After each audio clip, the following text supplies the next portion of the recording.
शिकुंज बिहारी श्री हरिदास। राधे राधे दोस्तों, कैसे हैं आप सभी लोग। मैं उम्मीद करती हूँ कि आप सभी बहुत बहुत अच्छे होंगे।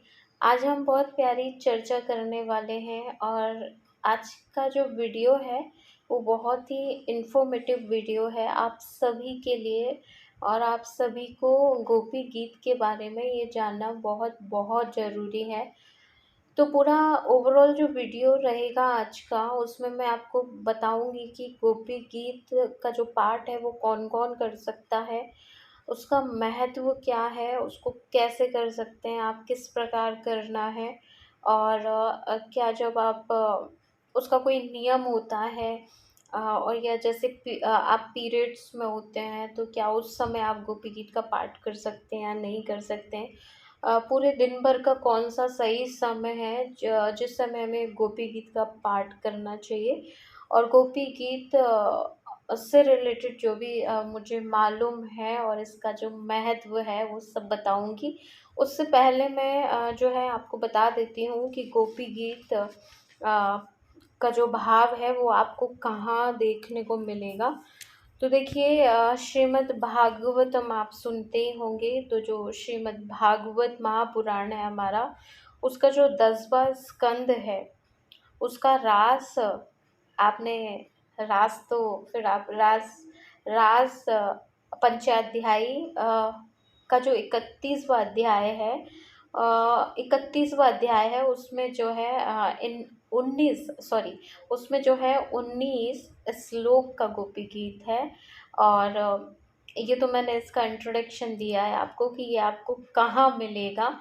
श्रीमद् भागवतम आप सुनते हैं तो उसके 10वें स्कंद में जो है आपको 10वें स्कंद का जो है रास पंचाध्यायी जो है, वहाँ आपको जो है गोपी गीत के 19 श्लोक मिल जाएंगे।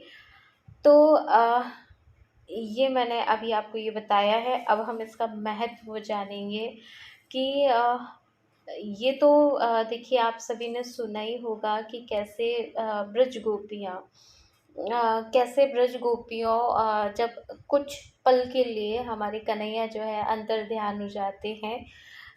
गोपियाँ देखिए, इसको आप अन्यथा ना लें, क्योंकि कुछ कुछ सेकंड की ही बात है, कुछ पल के लिए, बहुत अल्प समय के लिए गोपियाँ जो ब्रज गोपियाँ हैं ना, उनको अपने ऊपर थोड़ा-सा मद हो जाता है।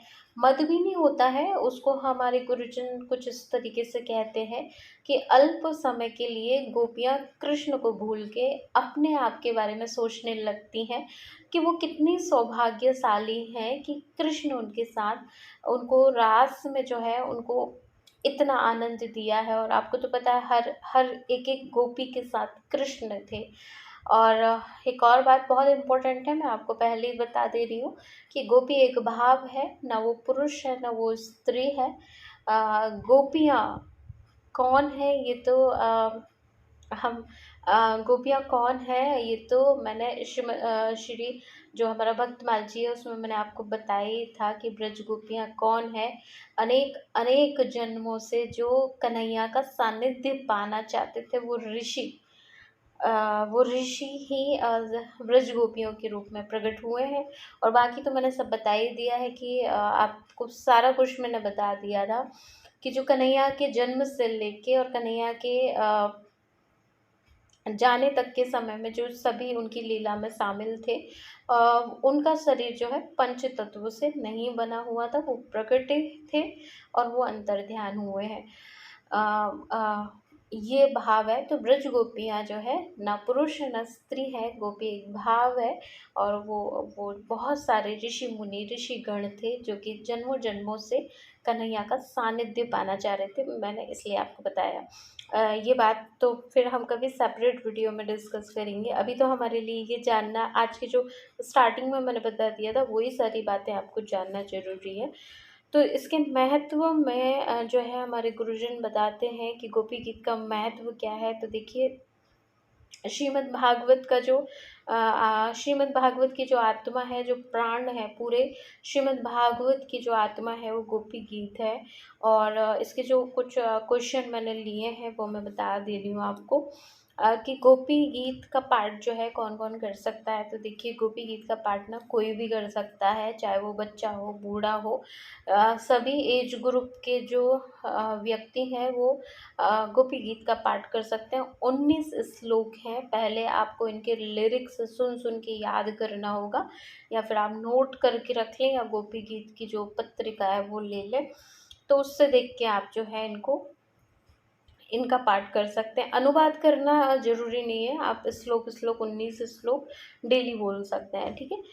तो कौन कर सकता है? तो सभी एज ग्रुप के कर सकते हैं। कैसे करते हैं? तो हमारे गुरुजी ने आज्ञा देते हैं कि इसका पाठ जो है कैसे करना है। आपको आसन लेना है और 3 बारी आपको आचमन करना है, और आचमन करने के बाद जो है आपको 19 श्लोक जो है लय में गा सकते हैं तो बहुत अच्छी बात है, नहीं तो फिर आप लिरिक्स याद करके फिर आपको जो है बड़े भाव से, जैसे ब्रज गोपियों का भाव था, और हमारे गुरुजन तो ये भी कहते हैं कि थोड़ा-सा वो भाव आप बना लें कि विरह गीत है ये एक, थोड़ा-सा विरह भाव बनाएँगे तो ज़्यादा फल कारी होगा ये गोपी दी गीत आपके लिए। तो किस प्रकार से करना है ये भी मैंने बता दिया है, और कौन कर सकता है ये भी मैंने आपको बता दिया है। अब जो सबसे इम्पोर्टेंट बात है वो मैं बताने वाली हूँ कि अगर आप इसको 90 डेज़ 90 दिन आप इसको बिना नियम तोड़े कॉन्टिन्यूअस करते हैं। 90 दिन यानी आप समझ रहे हैं,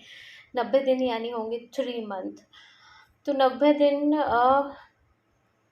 90 दिन कॉन्टिन्यूअस आप 19 श्लोक का पाठ करते हैं, और भाव आपका जो है वो गोपी भाव होना चाहिए, और भाव में थोड़ा-सा विरह होना चाहिए। तो सच्चे मन से अगर आप कन्हैया को पुकारेंगे तो देखिए, एक बात जो है वो प्रमाणित है कि गोपियों ने कन्हैया को जो है पुकारा था, तो कन्हैया कुछ पल के लिए तो चले गए थे, लेकिन वापस जो है उनके मध्य आ गए थे जब उन्होंने गोपी गीत सुना। तो जब आप लोग बिरहा गीत गाएँगे तो आपको कन्हैया क्यों नहीं आएँगे आपके पास? तो हमारे गुरुजन कहते हैं कि अगर 90 डेज़ आप इसका 90 डेज़ आप अगर इसका करते हैं 19 श्लोक का पाठ, तो ये 101% प्रमाणित है, ये बात श्योर है कि आपको हल्का-सा अनुभव जो है कृष्ण के होने का होगा ही होगा, आप करिए। अब देखिए, मेल के लिए तो कोई प्रॉब्लम नहीं है, जो पुरुष हैं वो तो 90 डेज़ जो है एक नियम के साथ कॉन्टिन्यूअस कर सकते हैं, लेकिन जो फीमेल है उनको पीरियड्स में जैसे आसन और जो शुद्धिकरण का रहता है, तो उसमें गोपी गीत का पाठ वैसे नहीं किया जाता है। लेकिन अब जैसे आप अगर कोई नियम ले रहे हैं 3 मंथ का, तो उसमें मैं बता दे रही हूँ लड़कियों के लिए क्या नियम है। लड़कियों के लिए हमारे गुरुजन बोलते हैं कि जैसे आपको 5, 6, 7 डेज़ जैसे आसन पे नहीं बैठना, आपको 7 दिन, 6 दिन, तो उन 7 दिन आप गोपी गीत का पाठ कैसे करेंगे? तो देखिए, मुख शुद्धिकरण आप कर लीजिए, भले आप आचमन का तो मुझे कन्फर्म नहीं है, लेकिन उस समय आप कैसे कर सकते हैं, जो आपके सामने जो पेपर है उस पे लिखा हुआ है, तो आप उसको उच्चारण करके आपको गोपी गीत का पाठ नहीं करना है। मन ही मन मानसिक रूप से आपको जो है नियम अपना फ़ॉलो करते रहना है, क्योंकि ये 7 डेज़ आप नहीं कर पाएँगे, तो 3 मंथ में आपके 7, 7, 7 डेज़ ये सब रिड्यूस होंगे।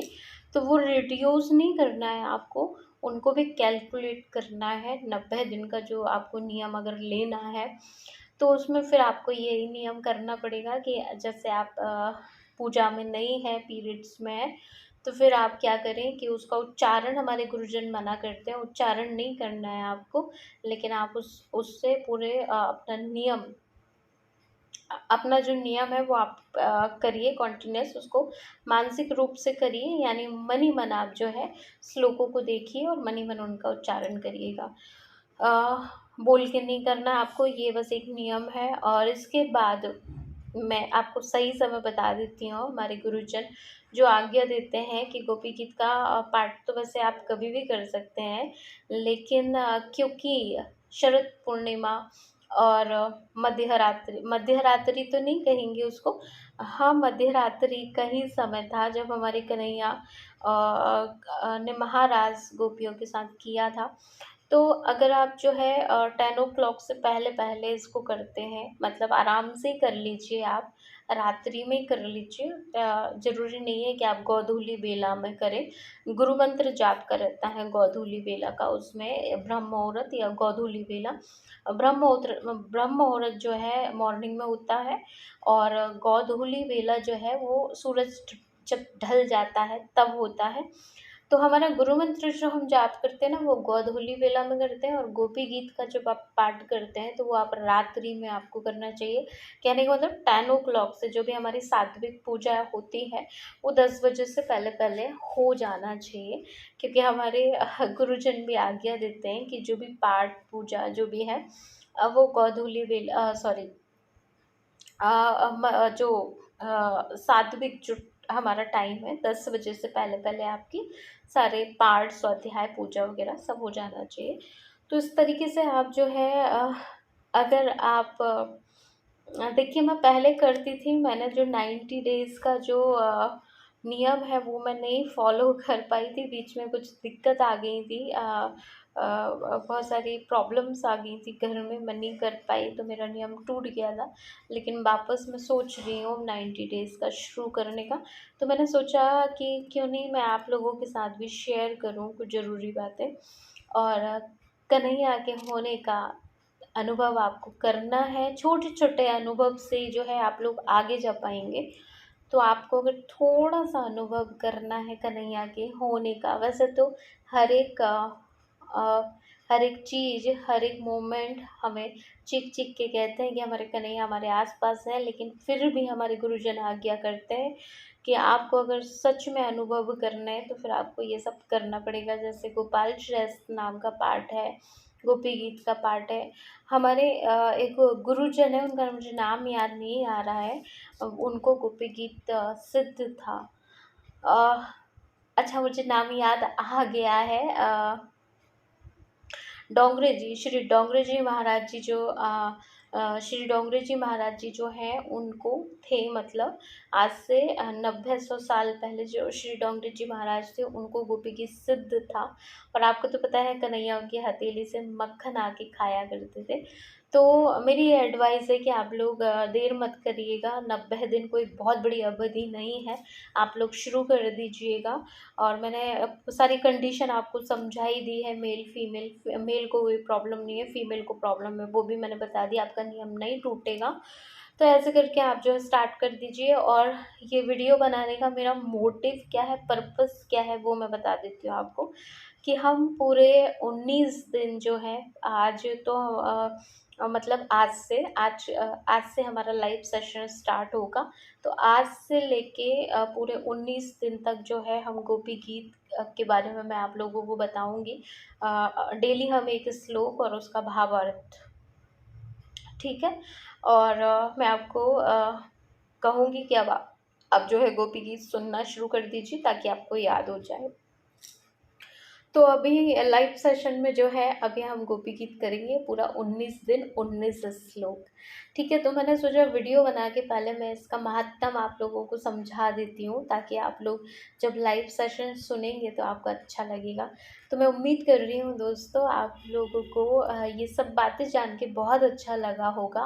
और प्लीज़ प्लीज़ मेरे लिए, मैं खुद भी नियम लेने वाली हूँ, और हम सब साथ में नियम ले लेते हैं। तो आप लोग जो है अ, ये 90 डेज़ का ये नियम करके देखिएगा, आपको कन्हैया के होने का अनुभव डेफ़िनेटली होगा। भाव बस गोपी का होना चाहिए, बिना भाव करके। तो दोस्तों अब जो है हम मिलेंगे लल्ला के नेक्स्ट वीडियो में। तब तक आप सबको शिकुंज बिहारी, श्री हरिदास, राधे राधे।